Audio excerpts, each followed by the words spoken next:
শুভ সকাল।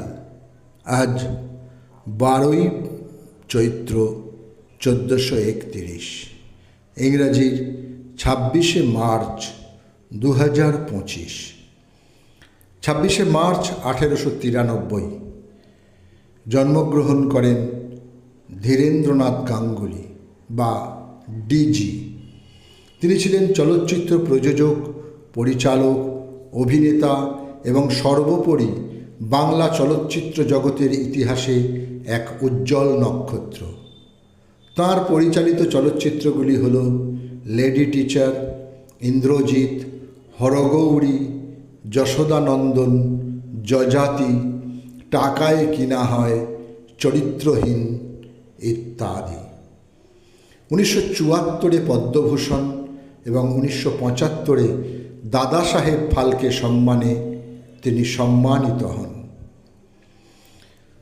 1907 26শে মার্চ যুক্তপ্রদেশের ফারুকাবাদে এক হিন্দু কায়স্থ পরিবারে জন্মগ্রহণ করেন ভারতীয় হিন্দিভাষী কবি, প্রাবন্ধিক ও নকশাধর্মী গল্প লেখিকা মহাদেবী বর্মা।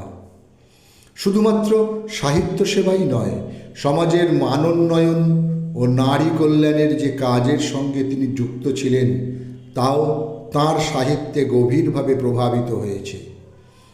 তা শুধু পাঠকদের প্রভাবিত করেছে তাই নয়, সমালোচকদেরও এক গভীর প্রভাব বিস্তার করেছে।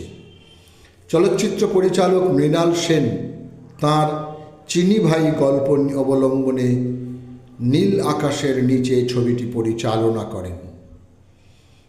মানিক সংবাদ, জগন্নাথ, জ্যেষ্ঠপুত্র, স্পাটাকাস, বাঘুমান্না, কাঁচের দেওয়ালের মতো নাটকের উল্লেখযোগ্য বিশিষ্ট অভিনেতা ও নাট্য ব্যক্তিত্ব বিপ্লবকেতন চক্রবর্তীর আজ জন্মদিন।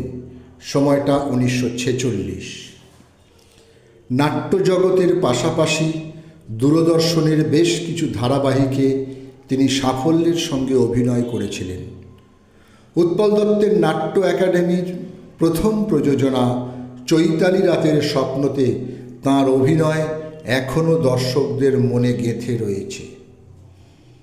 জনপ্রিয় গোয়েন্দা গন্ডালু সিরিজের জনপ্রিয় শিশু সাহিত্যিক নলিনী দাসের আজ মৃত্যুদিন। 26শে মার্চ 1993, 76 বছর বয়সে তিনি প্রয়াত হন।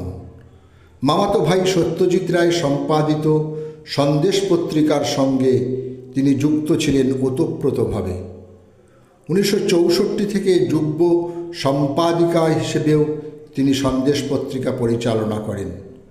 তাঁর প্রকাশিত গ্রন্থগুলি হল রামকানাই যেন টের না পায়, হাস্য ও রহস্যের গল্প সংকলন, বঙ্গম গুড়ের রহস্য ইত্যাদি।